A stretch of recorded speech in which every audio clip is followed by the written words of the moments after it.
Martin Popoff here, back again with another edition of Reliving Old Reviews as a Useless Tool of Confusion. I'll leave that to you to figure out where that quote comes from. But yeah, this is the little sub-mini show that we do over here at the Contrarians, where I look at an old review of an album that, became classic, or a band that became huge, and this is kind of before they became huge kind of thing. And we see if the writer was able to get things right, what they're comparing it to when there's not much to compare it to. Maybe the album is, pioneering in some way.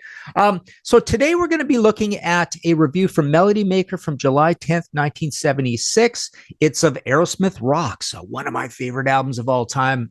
Just love this record to death. Most people consider it the greatest Aerosmith album. But they're getting some play here, because in the review section, which is called Review Section, it gets the big headline, Aerosmith, Get Your Rocks Off. And there's a picture of Brad Whitford there, and a subtitle on the picture, or a caption says, Aerosmith still an unknown quantity as far as live gigs are concerned. Rocks should go down well with British rockers. Pretty cool.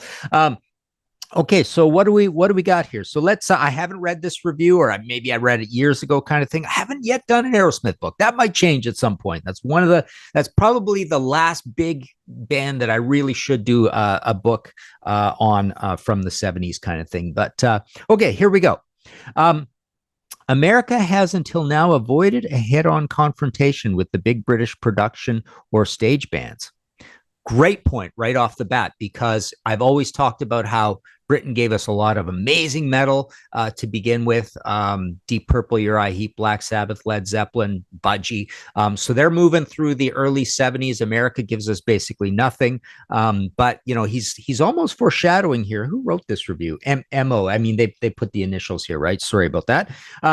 But yeah, it's in Melody Maker, of course. But yeah, he's foreshadowing the idea that there's going to be a quantum shift kind of thing, and like I've always sort of framed it, the late 70s gives us big American bands in Aerosmith, Blue Oyster Cult, Ted Nugent, Kiss, Heart, Mahogany Rush, Journey, Boston kind of thing, right? So things shift over, and our big British institutions wane at this point. Okay, since Led Zeppelin first smote the music biz on the far side of the Atlantic back in '69, America seemed to reel somewhat under the pressure.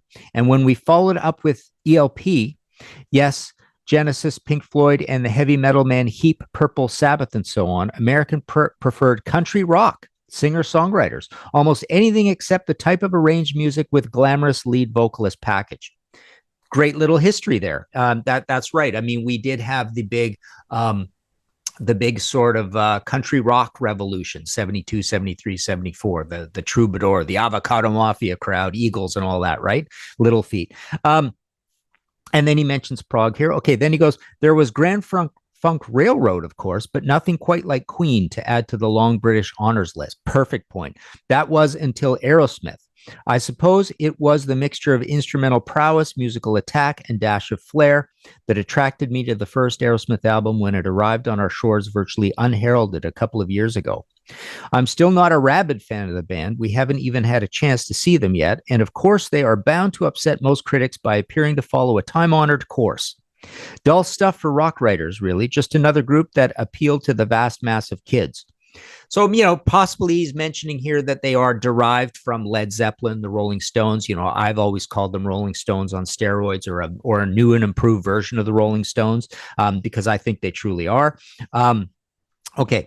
And then he's sort of saying that this isn't really the kind of music that critics would like. It is blues based. So this British writer is still remembering, the British blues boom and the bad British blues boom post bands like Mountain and Cactus that we got afterwards, Led Zeppelin. So he's looking for something kind of more exciting, right?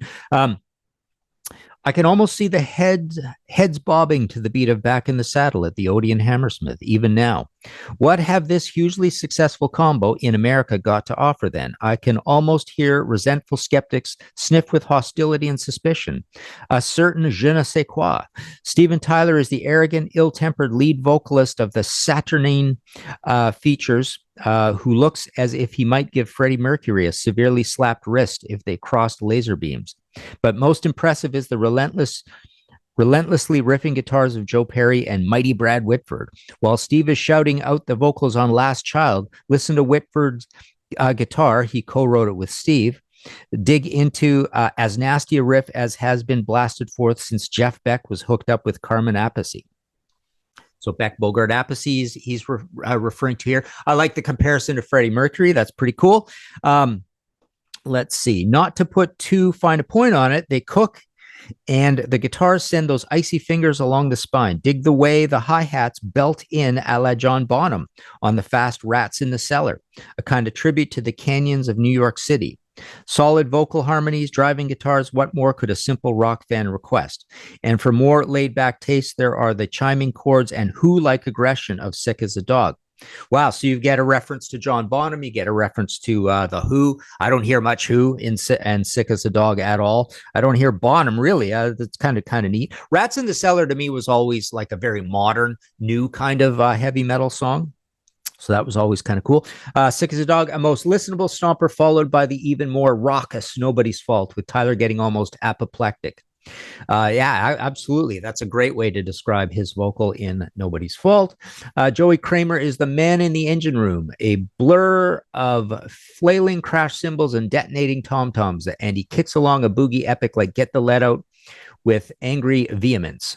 Depending on your philosophy, it's irresistible stuff that will get knees pumping in the 3 quid seats and groans from scribblers in the freebies. But at the risk of being cut dead at the annual Rock Writers Convention, I find the sensuous rhythms and animal pulse of Lickin' a Promise, just one of many erotic selections, a strangely heady brew. They could keep up the eclectic hullabaloo based on the familiar backlog of riffs all night, and I'd feel no pain. So it's pretty cool. This is written by CW. No, sorry. Yeah, I said MO earlier. Sorry. MO is the tail end of, I think it's a Poco review. It's CW that writes this review. Chris Welch, maybe. I'm not sure. Anyways, what I like here is that he's saying, I'm moving over to the punter side here, away from the critics. Maybe the critics aren't going to like this, but I'm finding myself seduced by this.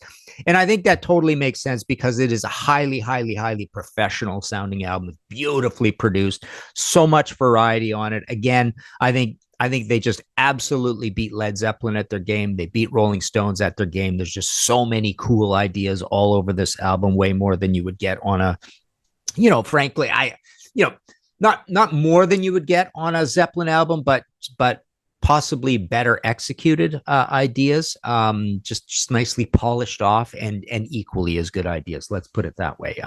So there you go. There is a reliving old reviews is a useless tool of confusion. Like, subscribe, all that stuff. We're trying to get those numbers up all the time. We've got merch. We've got a Patreon situation. So yeah, check that out. Also check out my audio podcast, History in 5 Songs with Martin Popoff, and the audio podcast I do with John Gaffney, Kicked in the Teeth, an AC/DC podcast. There you go. Aerosmith Rocks.